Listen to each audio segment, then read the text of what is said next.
do all those things and so much more. Just grab a seat in the chair or the floor. Sit back, relax, recline. While she drops another casual line. You're tuned into Casually Molly with Molly and Bergie. Welcome back to the Casually Molly podcast. As you know, I am your host, Molly Ambergy. We interview artists, comedians, entertainers, basically anybody that wants to come on, you name it, every other week. But we are very excited because we have returning guest, comedian, producer, proud father, Yale Hollander. Give it up for him. Yeah. I fall under the anyone who wants to come on, I guess. That's actually false because I wanted you to come on. So, Yale. It's good to be back. It is good to be good to be back as well. You know, I guess it is. I just got back from Montana last night. Yeah. So there you go. I'm happy to be back. Given the last year and a half, it's good to be back anywhere. Right. We were chatting before the show that this is actually my 2.5 time on the Casually Molly podcast. Where did we get the half? What was the time where it was me and Michael Tobin? Oh, that's came right. around from Backdoor Comedy. Yes, absolutely. Yes, so there was one before that, then this. So 2.5. 2.5. Man, oh wait, no. I love it. You actually kind of have a nice voice. Well, thank you. Like a singing voice. Do Well, you do thank you. Broadway? What's I happening? I do not. Not yet, anyway. I mean, you know, if somebody out there is interested in a dumpy middle-aged Jewish guy who really has very limited range, not just vocally, but for a lot of things, I'm your guy. See, this is why I love you. You're so, well, you know, the Fox is opening up probably pretty soon for some theater shows. So Yeah. maybe you should pop in. You never know. Yeah, that's true. I mean, why not? Why not? Why not? Yes, exactly. Well, that's your motto though, right? For starting comedy, you were like, why not? There you go. That is true. Yeah. That is true. It was actually a little more profane than that, but you know. Yes. Absolutely. Well, now we've upgraded. Why I'm so grateful to Yale, for those who are watching on YouTube, thank you, or for listening again, thank you very much. Yale you have been through like the beginnings of Casually Molly. You started in a conference room with me at Yes. my old apartment. We sat there and then you stayed and talked with me afterwards and we got to know each other better, which was great. And then you came back and you did it again. Yes, I did it again. And now we're here filming it. So now we've got Yale on tape. Or, oh my God, how old did that Tape. sound? Tape. Wow, yeah. Don't step on my act. Don't step on my act. I actually have tape. Coming to a Blockbuster near you. Yes. It's going to be Casually Molly featuring Yale Hollander. Yes, it'll be in the front room, not the back room. Just want to clarify that. Have you seen, there's a documentary on Netflix, actually. It's I think it's called The Last Blockbuster. I've heard about it. I haven't seen it. It's really good. Netflix, that is. Yes. I've heard about Netflix. I haven't seen it.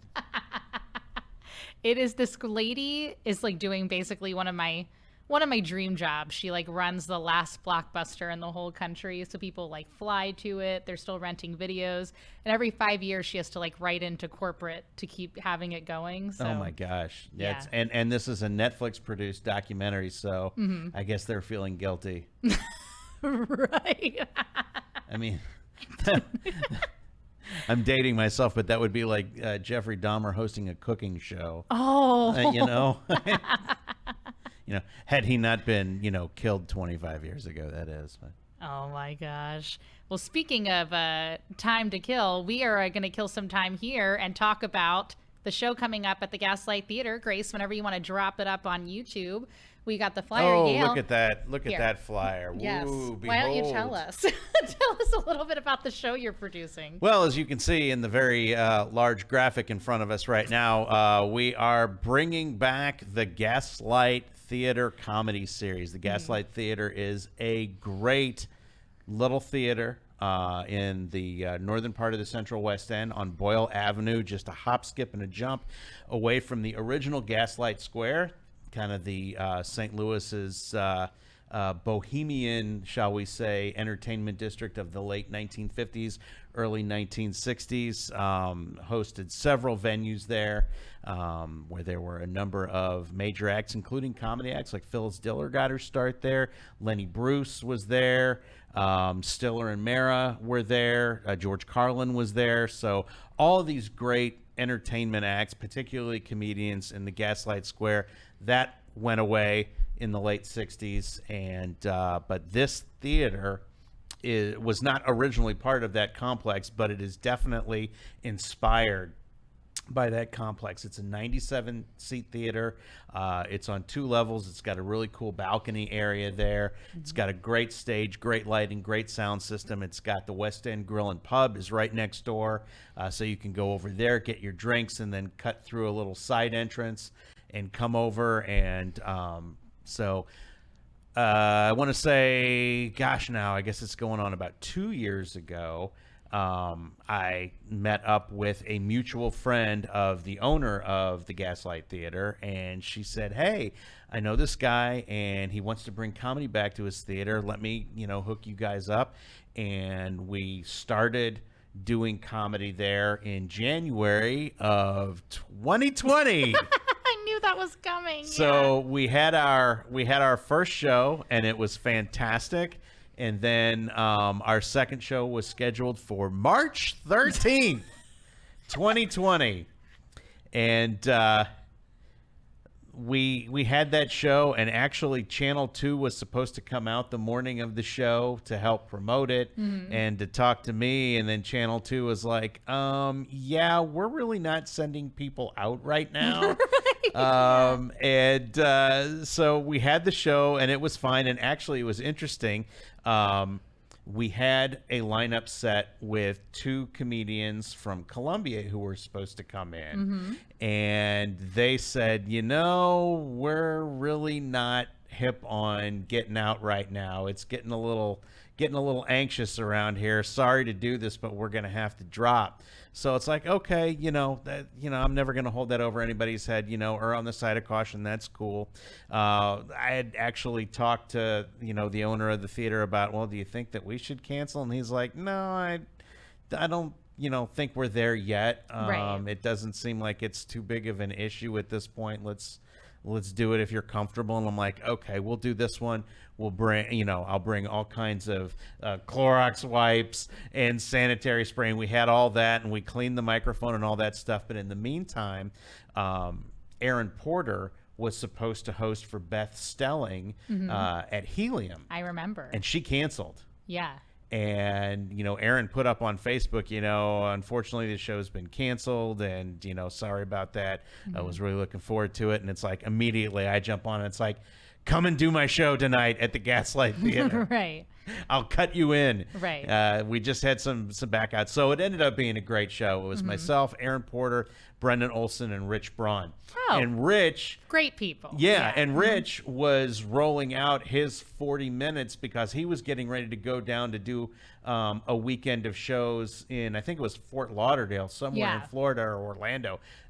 Somewhere nice, yeah. Yeah, well, that was supposed to happen in like April or May, so clearly that did not happen. Yeah. I mean, because that was a point in time, I think, where Florida was still taking it seriously. Yeah.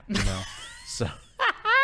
Yeah. So we had a great show, and then it went black, and we were done. But after I got my second shot in March, and I waited the requisite 2 weeks afterwards to become kryptonite immune or whatever it is that I've become. Team Pfizer, baby. Team Pfizer, that's right. Yes. I reached out to the owner of the Gaslight Theater, and I said, William, I'm ready to go when you are. And he's like, let's do it. Yes.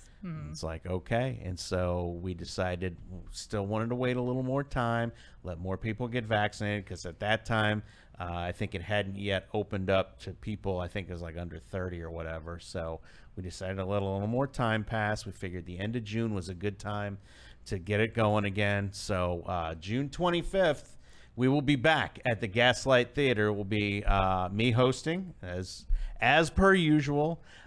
We've got Chris Sear headlining. Woo. We've got Precious J. Dorsey, Helium's 2020 funniest person in St. Louis. Yes. And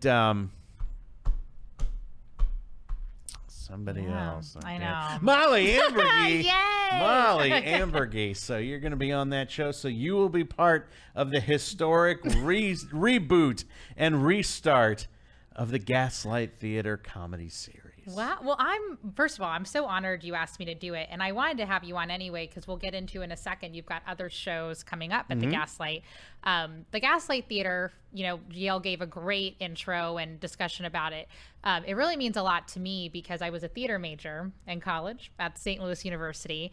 So I do know William Roth way back in the day. There you go. He probably remembers me as the young, I used to always come in and be like, can I usher? Can I watch the show? And he was so kind. I always got to usher. I got to watch the show. I've done a show there.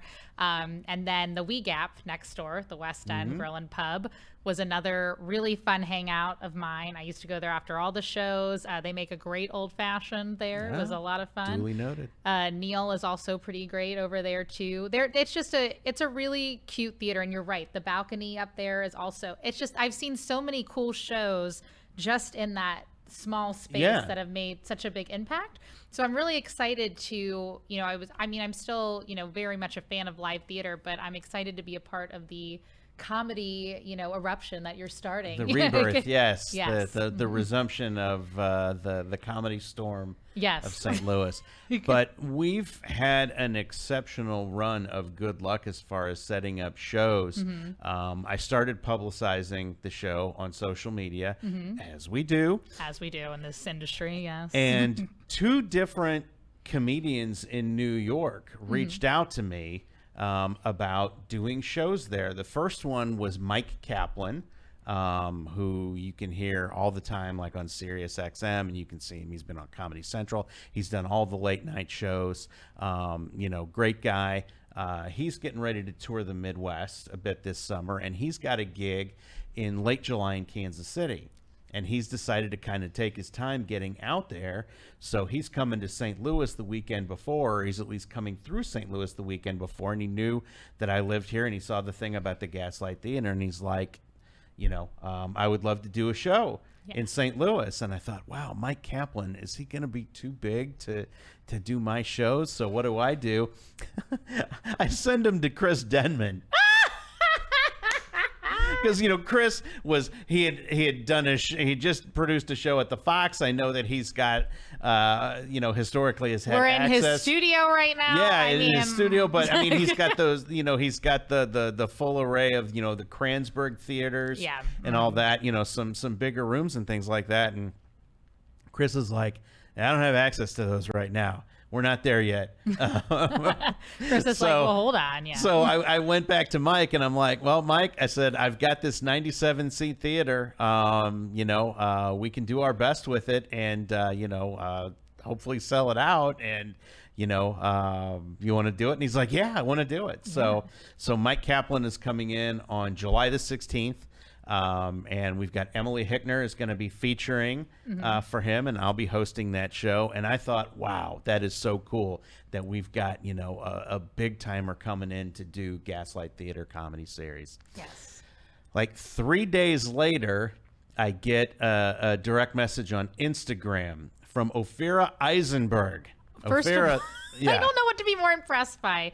The fact that Ophira Eisenberg messaged you, or that you're using direct message on Instagram. Yeah, well, yeah. Slide into these DMs, baby. Yale's ready. I may be the oldest person on Instagram right now. I kind of love it. I'm going to slide into your DMs Actually, Martha Stewart is the oldest person on Instagram right now, but she has yet to slide into my DMs. But I'm not foreclosing on that possibility. Yeah, Martha, if you're out there, here I am.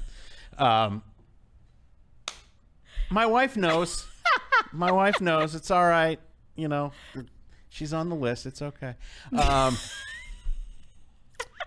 So anyway, Ophira Eisenberg, So anyway, well, here's the thing. All these revolving doors here. There we go.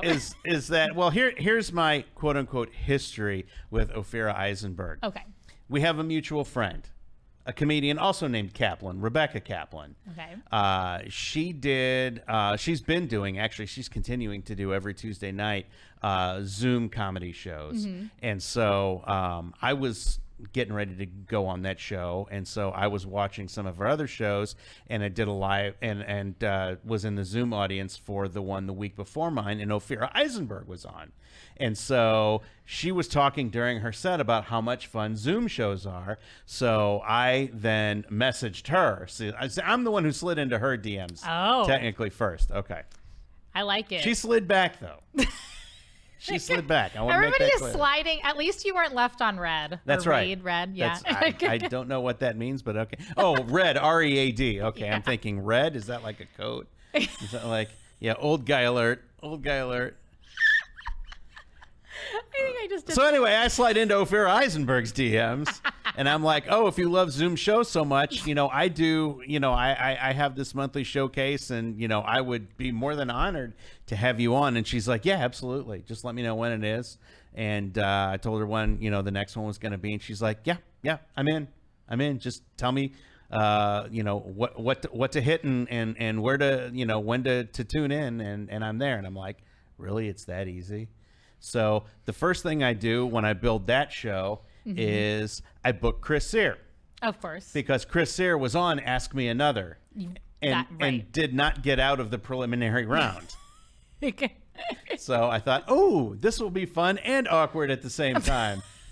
But if anybody's going to be a good sport about it, it's going to be Chris. Yes. Okay. So I didn't tell him at the time. I just asked him to be on the show, and he's like, yeah, I'll do the show. And it's like, okay, great. Ophira Eisenberg is headlining. And then he's like, oh, that should be fun. And it was fun. Yes. It was fun. It was a good show. I had who else? I had Genevieve Rice from the Bird City Comedy in Phoenix. Yes. Because I have done her Thursday night open mic several times. And then I also had Tara Christian Wiedner. I don't know if you know who she is or not. Tara is in Seattle, and she's like one of Zoom royalty. Yes. She produces I think it's called like On the Couch Productions or something like that, or living room. I don't know. It's very clever. I like and it. she does a great job. And she's got a great voice. So I had her on the show as well, and Nice. it was just a big old fun time. And so anyway, fast forward or rewind as you would like, since I was telling a story and then diverted about 4 different ways. Rewind the tape. So we're going back to her sliding into my DMs. Nice. And she's like, wow, I see that you've got this Gaslight Theater. Is there any chance that I could come and do a show in St. Louis in June or July, because I'm getting ready to record my album and I need to do some full-length dry runs, and it's frankly easier to go outside of New York and see how this plays, since I'm going to be trying to sell albums. Right. And I'm like, yeah, I've got access to this theater. Let me find out, if I can get you in. It looks like the best date for me is going to be July 9th. If that works for you, let me see if I can get that done. And she's like, sure. And I emailed William, and 3 minutes later he responded that it was open, and then a minute later I responded to her. So within like 6 minutes, I went from just sitting doing what I'm ordinarily doing to having booked Ophira Eisenberg on a show that did not exist 7 minutes prior to that. And she's doing an hour, so it's just going to be her and me on that one. But we're doing 2 shows because we think that we're going to be able to leverage the exposure with public radio and the fact that she's kind of a nationally known presence inside and outside of the comedy world. That I think, it's reasonable to think that we could probably get, 150 to 200 people. We also didn't know how full we were going to be able to pack the theater at that point, whether we were going to have to still do the social distancing and stuff. So we'll have 2 shows for that, July 9th, 7 and 9:30. And that's just going to be a miraculous evening. Yes. And I have asked her to bring Chris a Rubik's Cube, which he would have gotten if he won on Ask Me Another. So we'll see if she does that or not. Before we get into, I'm going to ask you about some other stuff too that you've been producing, because as you haven't already noticed, Yale does a lot, and that's everybody I bring on this podcast is always so accomplished. I'm like, I can't even open a salsa jar by myself. I'm like, I don't even know what I'm doing. But for those who might not know, because we have some people who are maybe newer to comedy listening, what is Ask Me Another, and why was this awkward for Chris? Ask Me Another is a game show on National Public Radio. Yeah, you heard that right. It's a game show on National Public Radio. It's ordinarily broadcast out of the Bell House, which is a cool theater/tavern in Brooklyn. Yes. And what they do is in non-COVID times, they will bring contestants on. You have to try out for the show like Jeopardy. You have to answer a quiz, and then if you answer the quiz, then the producers will contact you. And then if the producers like you, then you can do the show. Sometimes they tour, and they'll have local people wherever they're touring. They'll go through and do that.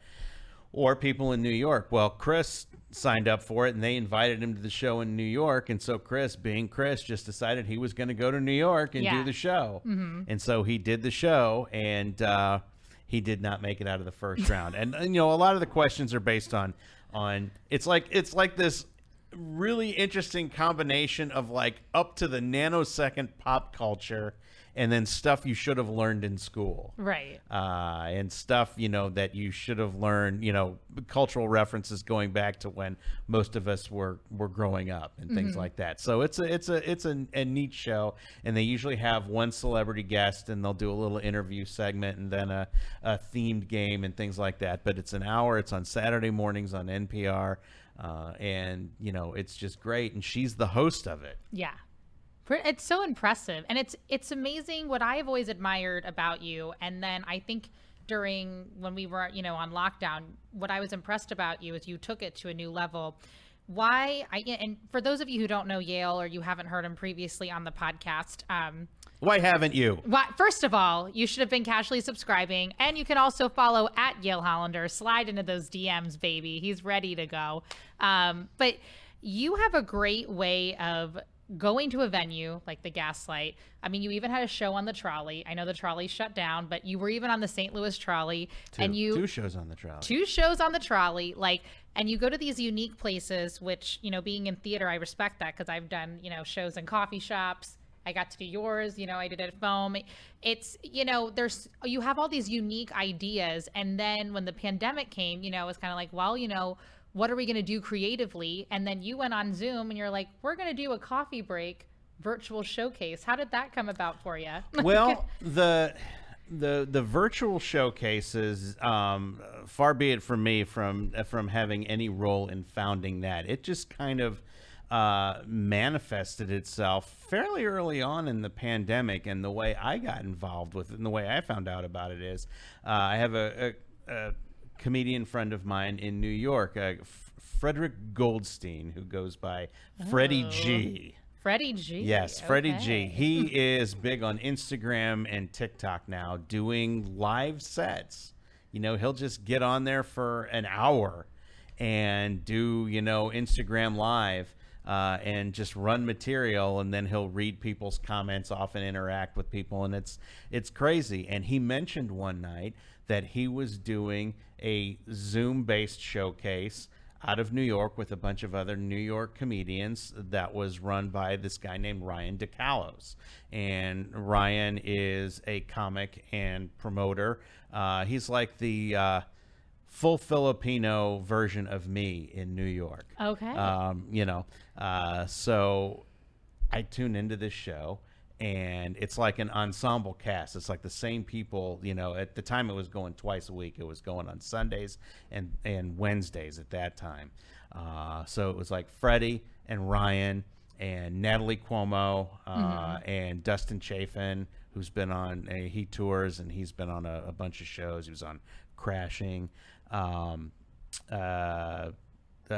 Amanda Gale, Yeah, who you Amanda know, former Gale, guest, yes. former guest, Yes. Richie Redding, Tony Jackson. So that's pretty much the core crew. And so I just started tuning in on those shows, and I became like a regular audience member there. And so we'd banter back and forth and stuff like that. I was never asked to be on the show, but it was pretty much all New York comics, so I can understand, they're trying to get their grind on. So it didn't bother me, but I decided, well, hell, I'm gonna, I can do this. I promote shows all the time, so I got myself a subscription to the Next Level Zoom or whatever, so I wasn't cut off at 40 minutes. And the first thing I did was started picking off people off of Ryan's show. So I had Amanda on because you were on with Amanda. I've had Natalie on. I've had Freddie and Tony and Dustin was on it and Richie Redding. So yeah, I mean, I've had all those folks on it and some local comics that I knew were looking to do some Zoom comedy. I did it with them. And then I started doing other Zoom mics and got to meet other comics that way. And, just kind of started this like unofficial electronic networking thing where I would purposely pick people that I thought would benefit from knowing the other people that were going to be on the show. Like I used to have you on 3 or 4 times, because if there were people that I thought would be good guests on the show, I would have you on so that you had an entree to them, like you did with Amanda. Yes, she was wonderful. Yeah, so so that happened, and then that's when I started kind of looking at some of these other comics, like touring comics that were starting to do Zoom shows and talking about how they like doing them. And it's like, well, what the hell? There's no travel involved. Yeah. There's no harm in me asking if they want to come and do my show. So I reached out to Liz Mealy, who I had met in London. She was doing a show at the Top Secret Comedy Club, and I had gotten to know her a little bit when I was over there for business, not for comedy. Although I fit some comedy in there too, but not at Top Secret though. So I got to know her, and we became friends on social media.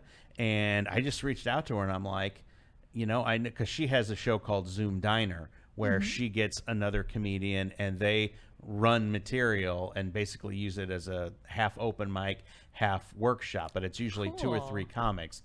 They do that, and they open it up to the public, and we can watch. So I was fascinated with this because I'm watching pro comics work out their material and talk with each other about the craft and all that. So I was learning a lot. So I reached out to her, and I'm like, Liz, I know you don't know me well. I know, that we met that one time in London, so I'm not expecting you to remember me, but I have a Zoom show, and if you're ever interested in coming on and doing somebody else's Zoom show, I would be honored to have you come and headline. And she's like, yeah, tell me when.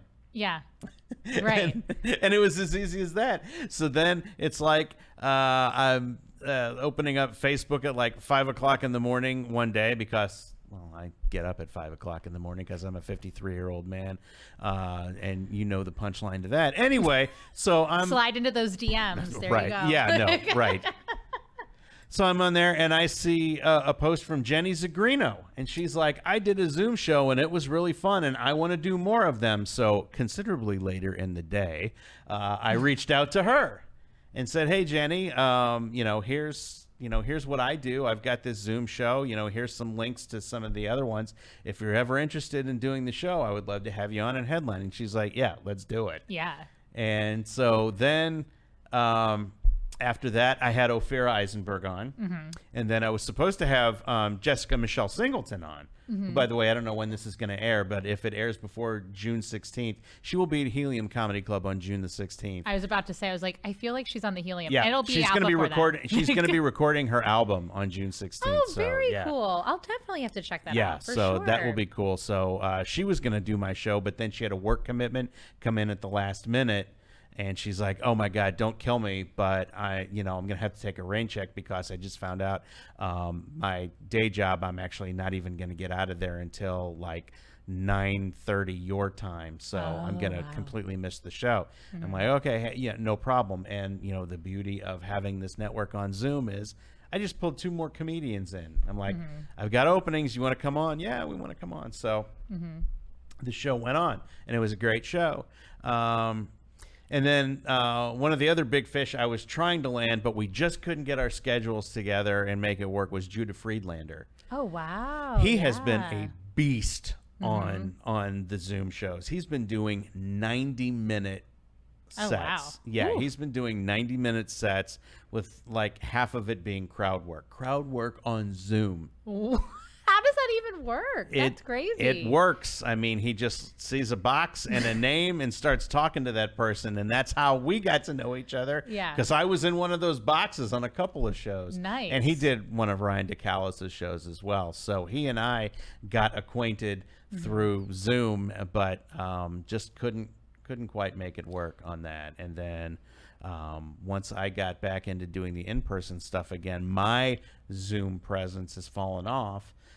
Because it's harder to book these shows now that more people are getting out and doing mics and things like that. They're not going to stay at home and do a Zoom show rather than get out to an open mic or even try to get on an open mic. So that's been tough.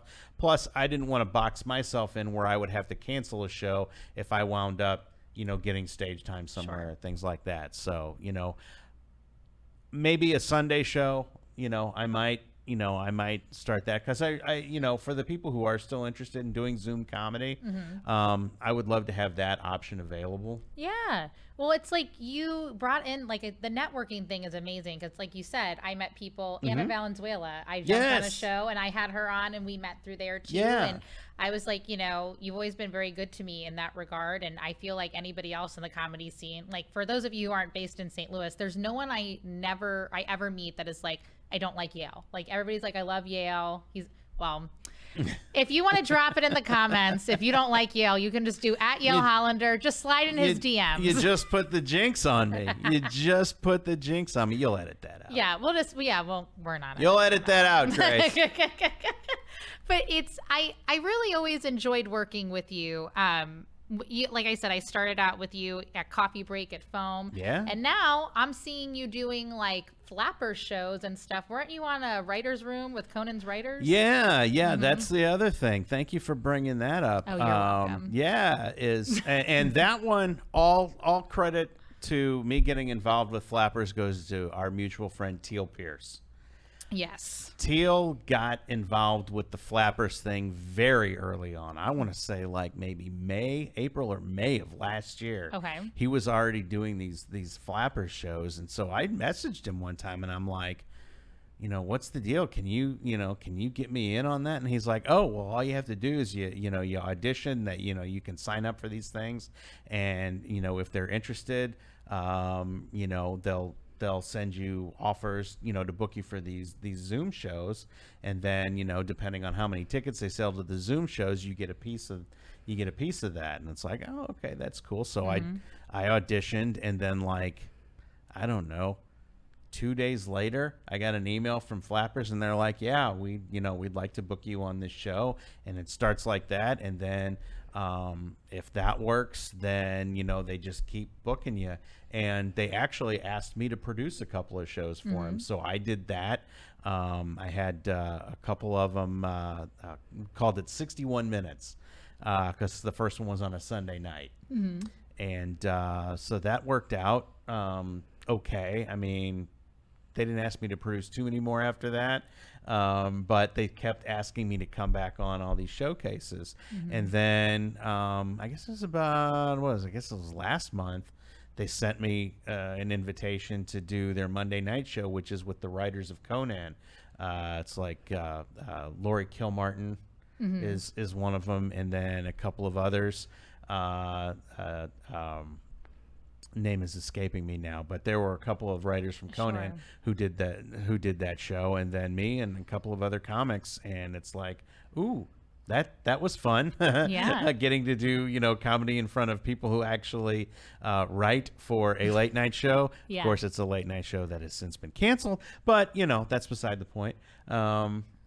They'll go somewhere else. Yes. Will they remember me? Probably not. But, it was an experience. That's what I would say. You had the experience of it. Yeah. Yeah. And then, like I said, you've been doing live shows, you've been doing Zoom. But one of my favorites was at Helium Comedy Club St. Louis, which is a great club here, located right in Clayton, so right with the Galleria. Basement of the St. Louis Galleria. Yes, and they were doing it was very exciting. There was an album recording with a bunch of local comedians here, which was great. They were, trying to get their chance to get onto Sirius XM. Yeah.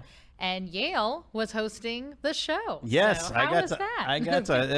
It was awesome. That was another just mind-blowing experience. I am sitting in my home office on a Sunday night, just doing some very mundane work, and email pops up from Jeremy Essig, who is a comedian who spent a considerable amount of time here in St. Louis, but is now working for Helium Records in Raleigh-Durham, North Carolina. And he emails me and he says, give me a call. Here's my phone number. Give me a call. And it's like, okay, sure. I figured, maybe he was looking, to do a Zoom show or something. I didn't really know what or a podcast or something. So who knows? Yeah. Yeah. Jeremy Essig wants to talk to me. So that was a big deal. Yeah. Because Jeremy Essig, the first time I ever did stand up at an open mic at Helium, I got bumped by Jeremy Essig before my first set. So, as far as I was concerned, he was the first important comedian that I had ever met. Oh, I love that. Yeah. And life comes full circle. Life comes full circle. Because then he slides in the DMs and calls, call me Yale. He slid into my Gmail, but, whatever. Whatever works for you, Jeremy.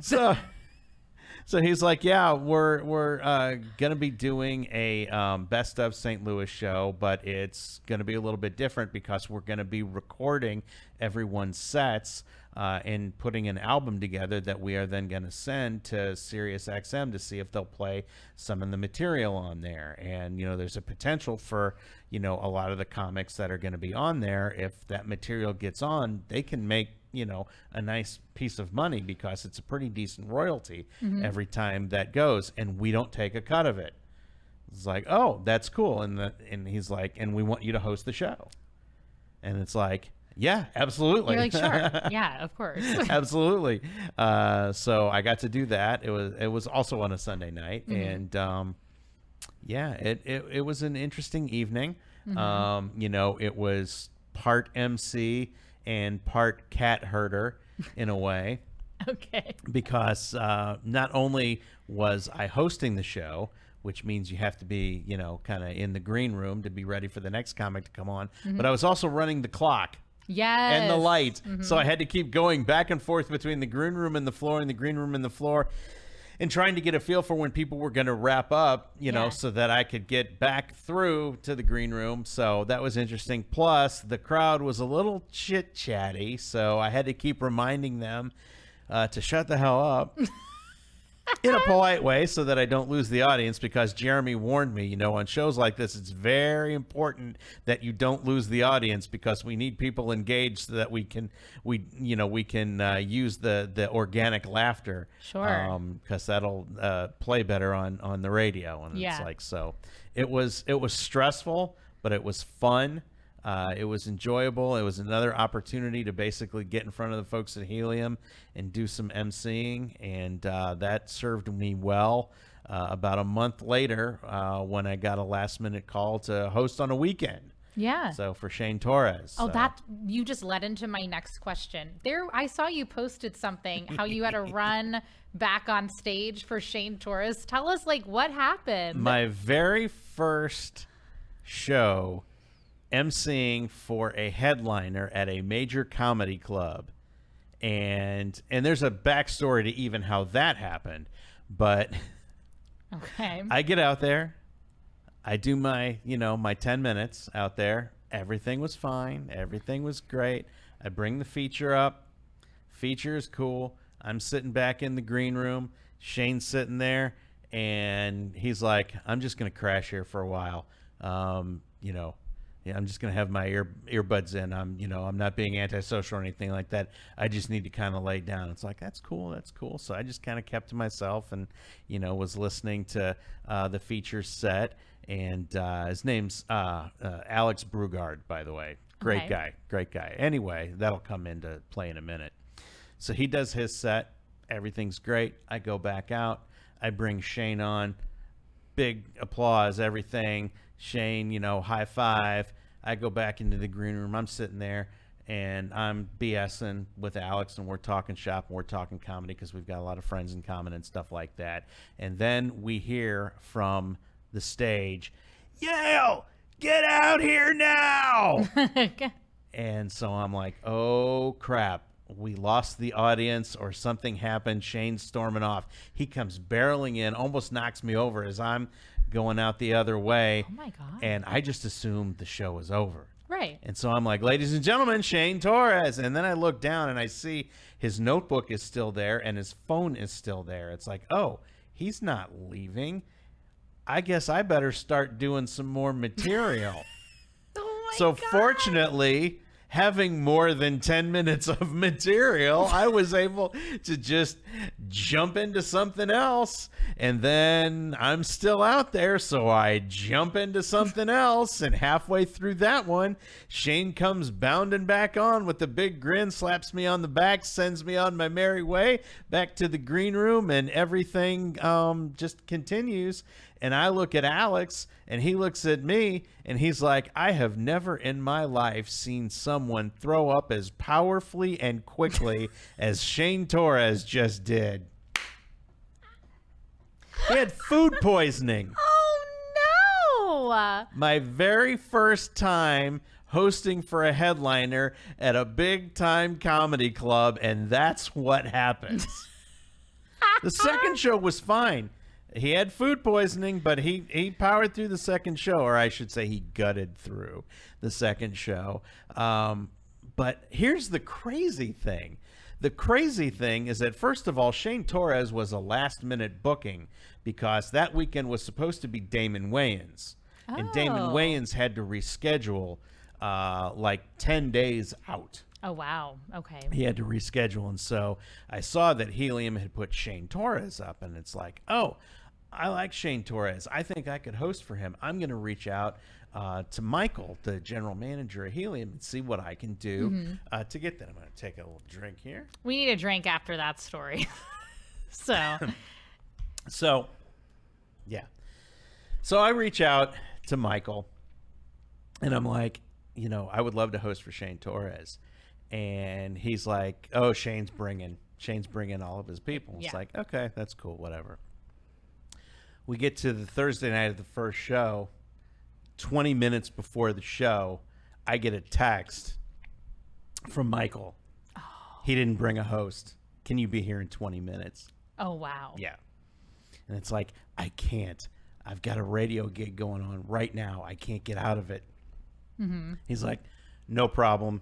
I'll call somebody else. I'll let you know if he's bringing somebody the rest of the weekend. Right. So later that night, I get I get a text from Michael, and he's like, nope, he's not bringing anybody. But here's what happened. I called Marquise Moore. Oh, love Marquise. Because he had hosted the open mic the Wednesday before. I called Marquise. Marquise was on his way there, and he was going to host. However, before he got there, Rafe Williams walked in. Oh, and also Rafe Williams, previous podcast. Yes, great person. Friend of the show. Friend of the show. So Rafe did the show. So then he felt like he owed Marquise Friday night. Sure. So then he gave me Saturday night. So that's how the whole thing happened. It was just crazy. We just had a revolving door. We had Rafe Williams, great comedian, Marquise Moore, another great comedian, followed by Yale Hollander, held the night together. I mean, come on. So Shane had 3 different hosts on 3 different nights. Yes. And technically 4, but no, really 3. What a nice showcase of St. Louis. Yeah, I love that was really cool. And Yeah. that part that he got to see more than one comic. Yes. But yeah, that was just a crazy weekend. So we'll see if I get asked back to host any more shows. I was about to say, I was like between the trolley, the gaslight, helium. It's been some crazy stuff. Yeah, and then there was my short-lived gig on Channel 5 on the local NBC affiliate here. You were the humor correspondent. I was the humor correspondent at 5:57 a.m. on Friday mornings. Yes. For about 6 weeks. That was Rennie Knott.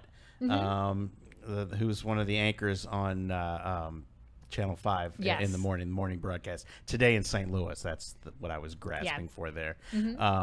I had gotten to know him as we do through Twitter. Yes. And so he knew that I was kind of a funny guy. And so in 2019, he had reached out to me about doing a piece on St. Louis comedy. And so he shadowed me at his show.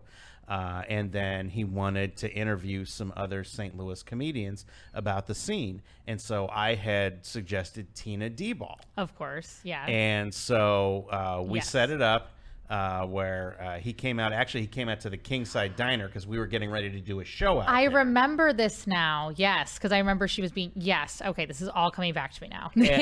And so, it was going to be an interview, kind of in advance of the Kingside Diner show and talking about St. Louis comedy because he had already been out to one of my other shows, the Bike Stop Cafe, Spokes and Jokes. Yes. Oh my gosh. And so he had cut some footage out there to talk about the scene, but then he, wanted to interview two comics. So he interviewed me and he interviewed Tina. And in the course of that interview, Tina, mentioned her backstory about being from Belarus Yes. and becoming a citizen and all that. And the segment that was supposed to be about St. Louis comedy really turned into a story about Tina. Yes. And her American story, which was wonderful. Oh, of course. It was really great. But after the fact, Rennie's like, I'm kind of sorry that you only got cut in on the very end of that and that it kind of changed directions, but I really couldn't resist that story. I'm like, It's well, a great story. Yeah. I said, yeah, well, there's a reason why, I wanted her to be a part of it because she does have that unique story. And I'm actually glad that you were able to do that. Agreed. And so, we just kind of went about our merry ways until the pandemic struck. And then one day, here comes Rennie Knott sliding into my DMs on Twitter. Oh man. And he says, here's my number, which I already had from the last interview. He's like, give me a call. I want to talk to you about something. And so I call him up and he says, there's nothing but bad news going on right now with this virus, and people are at home, and we got to do something. We got to have something to make people happy. We're trying to do some inspiring stories and things like that, but it's just really tough right now. I always like to do a Friday Funny on Twitter, but would you be interested in doing like a 45-second bit during Today in St. Louis? You'd record them in 3 pieces, 3 15-second bits, and we'll put them on Friday mornings. I'm like, yeah, I would love to do that. So, I do it and send it to him, and he's like, oh yeah, this is great, this works. And so he does it, and then he's like, let's just keep doing it.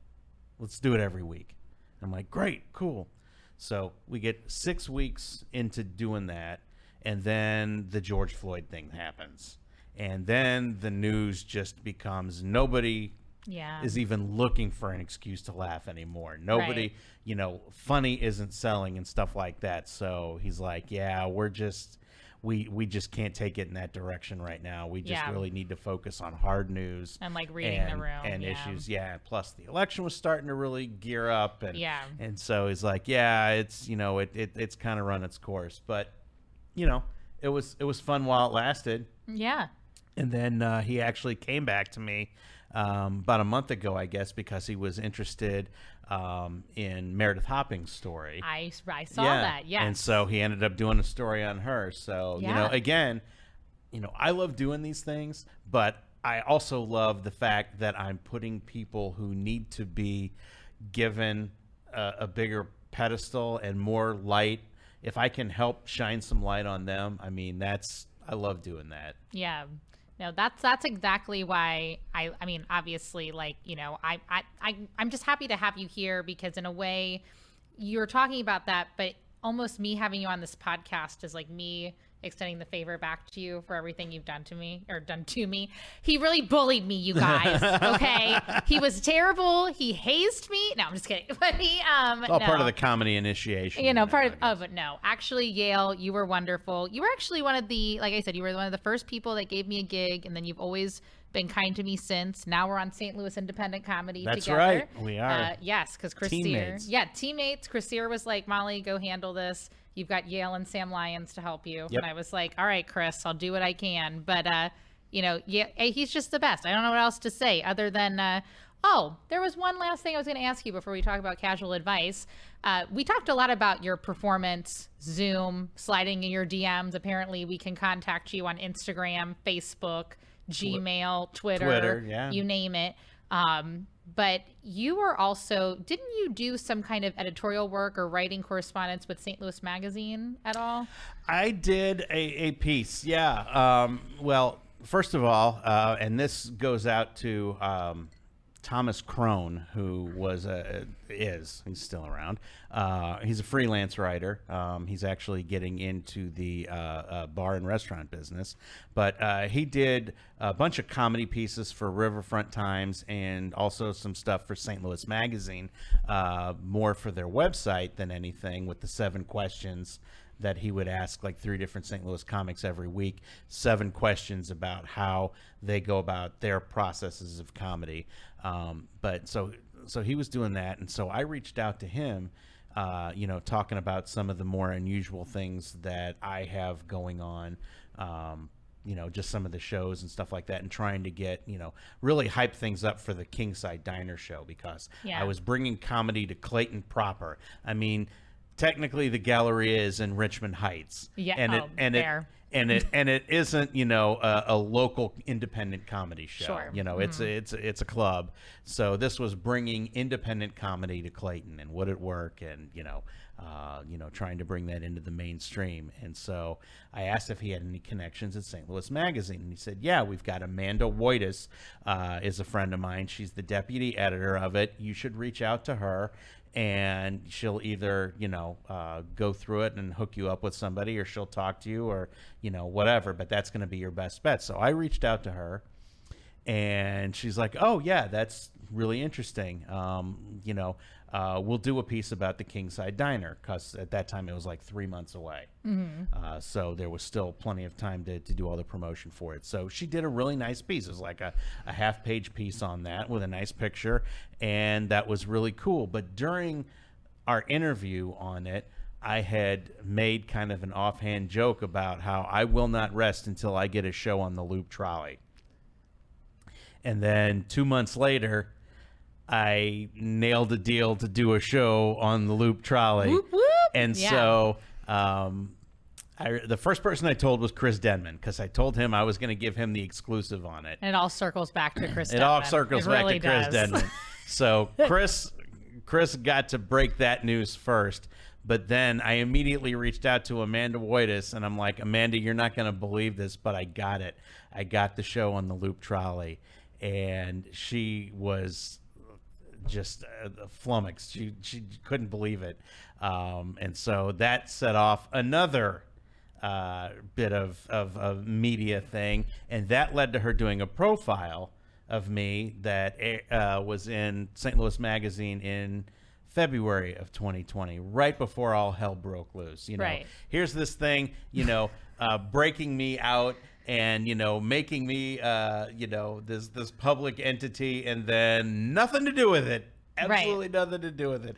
But what it did is it forged a friendship between Amanda and me. And then the editorial board at St. Louis Magazine was kind enough to recognize me, I guess, as St. Louis's most enterprising comic, which I think was just a nice way of saying the guy tries really hard, but he isn't that funny. Whatever. And then she said, hey, we're looking for some new voices to fill some features and things like that. Would you be interested in writing a short piece for us, or a short couple of pieces for us, about what it's going to be like to come out of the pandemic, and kind of giving some humorous advice for coming out of the pandemic? And I'm like, yeah, I can do that. I've done, writing for publication before. So I did, and 2 of those pieces ran in, I think it was the January issue. It was January or March. I don't remember. All the months kind of stuck together there. They are kind of all blended. In any event, it was in January because I was in St. Louis Magazine 3 times in like a 12-month period. It's true, because I would just share it. Yale was like, "Who is sharing this?" I'm like, I felt like the proud parent in this. I was like, "It's Yale. Everybody needs to see this." Well, you're actually the one who broke it to me that I was in the A list. Yeah. Because sorry.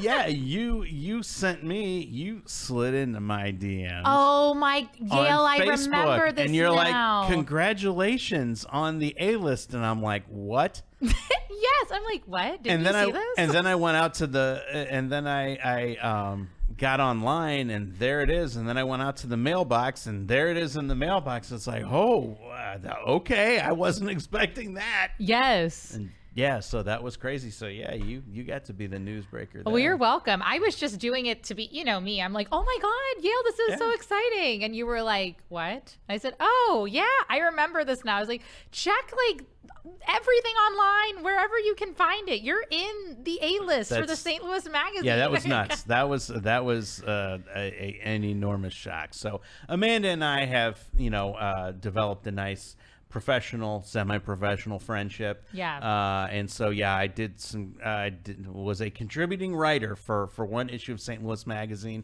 and the door is open. If the fancy strikes me, I've at least got her ear. Yeah. And might submit something later on too.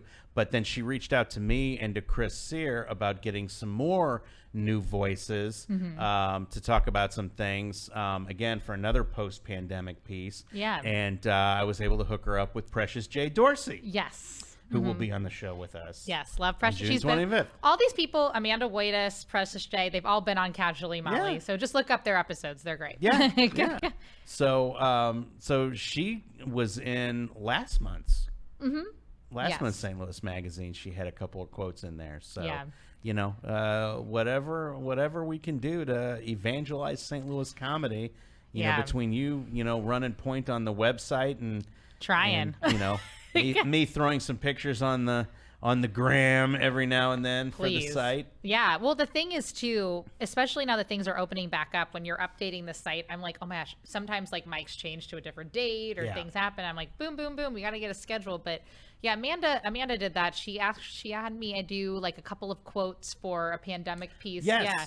And I was really great. She slid into my DMs There on you Twitter go. and was See? like, "Hi, Molly. Just wanted to see you." I was like, and of course she's Amanda, for those who don't know, the nicest person you ever meet. Yes. She's like, "I just wanted your consideration." And of course I'm like, "What else am I doing? Let me just send you everything that you need." And then she came on here, and it's been pretty great. Well, before we end our episode, first of all, thank you for coming. Thank you for having me. It's my pleasure. Yes. I mean, I was trying to list all of your accomplishments, but we could talk for 2 hours about all the things Yale has done. But I did want to ask you, we kind of talked about your life and other podcasts you've been on for Casually Molly, so you'll definitely have to tune into those. I know you have a law background, and then you found your way to comedy. We talk about the journey a lot on here, and every episode I usually ask, what casual advice would you have given to yourself in the beginning that you know now? It could be for comedy, it could be just for life, it could be, I know you're a parent, it could be family oriented, or you could cover all the points we just mentioned. Whatever works. Don't be shy. Believe it or not, there was a period in my life where I was very hesitant to reach out to people, where I was and to this day still, I'm not a big phone guy. I'm not a big guy that picks up the phone and just cold calls people for things like that. And that's where I think social media, maybe the one positive aspect of social media, is that it did allow me to make connections to people that have become great friends, and who have also helped me progress as far as my comedy business goes. So that's one of the other reasons why I like doing things for other people, because I have gained so much from what other people have contributed to me. So yeah, don't be shy. Don't be afraid of big ideas. no idea is too ridiculous. As a matter of fact, some of the most ridiculous ideas end up being the best ideas. Loop trolley, baby. Yeah. The trolley. Doing a show in an upscale diner in Clayton. Yes. Stuff like that. Always thinking about what's next. Never sit on what you've got. Always think about what's next. And it's not necessarily, in a greed, how much can I take? How much exposure can I get? It can also be, what is going to be fun for me to do that other people are going to enjoy? And what's next as far as finding outlets to help other people while still having a great time. That's why I love running shows, because it's not just me up there. It's me up there for maybe 10 to 15 minutes, and then it's 45 to 70 minutes of other people up there. So, figure out a way that you can have fun but not hoard all the fun. Sure. So those are things. Those are pieces of advice that I would give to my younger self, and I would give to anybody out there who's really kind of looking for some direction, or who is really on the fence about whether they want to try something. Try it, and the most you're going to fail is one time. Unless you choose to do it again. And do it again. That's the thing too. Like, when we had JC Sabal on, great comedian in St. Louis, he's talking about it's all trial and error when you're doing comedy. And I feel like probably in producing, because I produced plays, we know my whole history here, but why I say that is, it was always trial and error, but I felt the same way you did when I produced plays. People all the time were like, they would see me in the back directing, and I would be stage managing and running cues, which is why I love hosting stuff, because people are like, oh, isn't it so annoying to go through all those names? And I'm like, but I'm so excited. Like, this is why I love doing this. I'm like, Yale's got all of this going on. He's doing this. And it's the same when you're hosting for a headliner. Like, he's got a dry bar special. She's got a Netflix special. Like, I am so excited to see people succeed, which I think is why you and I probably get along so well, because we love doing what we do. But at the same time, we love seeing other people doing what we love as well. Oh, yeah. Yeah, for sure. I mean, I have to tell you, and I can take zero credit for this person's success. Right. Absolutely zero credit for it, but it lifts my spirit and fills my heart every time I get on social media and see what Libby Higgins is doing. Oh, because who doesn't love Libby? Yeah. Yeah, I agree. To see the kind of success that she's having, and just dealing with all kinds of crap and stuff like that. And just to seeing her having this really great success, that makes me happy. Right. And I had no role in that whatsoever. I mean, I've had her on shows and stuff. Oh, sure. But she came on this podcast. None of the opportunities that I gave her helped her career. And if anything, she was doing me a favor by putting some star power in my lineups. So, but no, it's great. And to see, some of these newer comics out there now that are not hesitating to reach out to venues and start their own mics and shows, some of them succeed. Some of them, it's, and running it's a mic is hard. It is very hard. And some of these showcases and some of the people who've been doing the Zoom showcases, it's great. You love to see it. You love to see people out there because, as much as, some of them are probably doing it to create their own stage time, they're also doing it to create stage time for other people. And by doing that, you make a presence of comedy in your area. Like just being able to showcase, because there's so many people who email the St. Louis email and they're like, hey, I just saw this email on the St. Louis comedy website, is there any live shows or theater? Well, are there any comedies in theaters? But it is cool that people, even if they want to go see an open mic, we just want to see some local talent. That's why the Funny Bone is always like sold out mostly every Tuesday, because everybody's like, it's $1, $5 to get in. I think it's $1. It's $1 now. You're able to get drinks and you see the local comedy, and it's amazing just to see people being like, oh, that's my favorite local comedian. His name is Max Price. It happened once. Somebody came up to me and they saw Max hug me. And he and I talked about this on his episode, another great St. Louis comedian. They were like, it was at his Best of STL showcase. Oh, yes. So I came to watch. that Jimmy show. was on the show. Yeah, it was, and it was so cute. He gave me a hug like we always do. And this couple comes up to me and they're like, how do you know the host? And I was like, oh yeah, he's just like, I'm like, it's Max. He's a friend of mine. And it was hilarious because they were like, so is he famous? Like, and I was like, oh, so famous. Yep. Yeah, I was like, let's do this. Which, I mean, he's obviously famous to us and very accomplished in the St. Louis Post-Dispatch, but it was fun to see like how people get excited just to see a show like that. Mm-hmm. And I mean, at the Funny Bone or at Helium or on the trolley, it's amazing. Yeah, well, R.I.P. R.I.P. Yeah, well, currently R.I.P. I guess it never really is going to go away. It'll just keep zombifying and coming back. And yeah. I Coming think, to an Uber near you, yes, Yale I think, Hollander. I think, yeah, I was gonna say, I think I've sufficiently burned the bridge with the trolley, or burned the rails. I don't know. We'll see if they're interested in having that happen again. But there's lots of unusual places out there, and I'm scouting them out. I'm always looking for another venue. I'm very happy with Gaslight Theater, and I want to continue that. That's going to be kind of my blue ribbon show. That's going to be the one where the more experienced and more accomplished comics are going to have the opportunity to run longer sets. I might throw a guest spot here and there to, an up-and-comer or something like that. But I want to find another kind of place that just wants to have a good time, that just, once a month wants to have some comics come on, maybe 4 or 5 comics come on, maybe do, 10-minute sets each, runtime of, 50 to 70 minutes, something like that. Give some folks an opportunity to get more time than they would at an open mic and just have a fun time. Yeah. And it not matter, whether there's 5 people sitting there or there's 40 people sitting there. Yeah. That's always going to be something that I'm going to be interested in doing. So anybody out there who's got a venue, I don't care if it's a diner or a drive-in or a dive. I owe Guy Fieri royalties for that.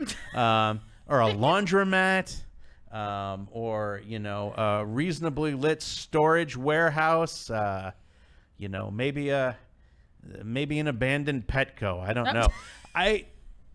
To be honest, one of the things that I do want to do before it gets torn down, and I think it's still going to be a few years before it gets torn down, I want to do a pop-up show at Chesterfield Mall. Oh, wow. Okay. I want to do a pop-up show at Chesterfield Mall. Get some cheesecake and then go to see Yale show. Yep. We'll be in the old Williams Sonoma. Oh my gosh. We'll be in the old fountain court in front of the flooded Dillards. It's gonna happen. I am even if I have to will it to happen, it's going to happen. There's going to be a pop-up show. The real challenge, to be honest with you, is going to be getting enough people to come out to Chesterfield. It's like you guys could go to the Cheesecake Factory. It's real. I'm talking about the comics. Yeah, there you go. I think that some comics are just it's like Chesterfield. That's way too far. I'm not going out there. That's and then you move to St. Peter's and your whole world blows up. Right. But anyway, Yale, thanks for coming on. Thank you for having me. What a pleasure, as always. Of course. We're going to have your handle pop up in a second. Oh, sorry, I got to lean into the microphone. I forgot how to host a podcast. There it is. There we go. At Yale Hollander. Anywhere else that we should slide into your DMs that we don't know about? Or is everything just at Yale Hollander is your ticket to me on Twitter and Instagram. I'm on TikTok, and I've done 3 videos. One of them is just coffee percolating. You're on TikTok? And then, I'm not even on TikTok. I got to get on. And then 2 of them are me just looking at the camera saying, I'm not doing TikTok. So, I mean, will I do something with that eventually? Yeah, for probably a week. But yeah, it's on there. More than anything, I use it as leverage over my teenage daughters. Oh, well, that's true. You're a parent, so it makes sense. Yeah, I mean, so those are my 2. And then, of course, www.yalehollander.com. You can see where I'm going to be appearing both live and virtually, and some media and some other stuff that I've done some writing and all that fun stuff. Perfect. I'm excited. I'm going to visit the website. If you want to casually subscribe to the podcast, if you're watching on YouTube or listening, we're on all streaming services. Give us a follow on Instagram, and you can go to www.thecasuallymollypodcast.com, not the imposter, the actual real one. But I really appreciate everybody. Oh, I always forget to say this, but if you're on iTunes and you want to leave us a review, like if you loved Yale's episode, let us know. He's been on here a few times, so we got to know which one you guys like the best. But now that we're done, I always say, what are you going to casually do now that our episode is over? I am going to casually go home and try and socialize with the people who live there. Okay, yeah. If they'll have me. That's how I feel. I'm like, I'm going to drive out to St. Peter's over a bridge and see if Jimmy's still awake. So it'll be fun. Well, yeah, I appreciate it. Thank you, everybody, for watching or listening. Have a great rest of your night.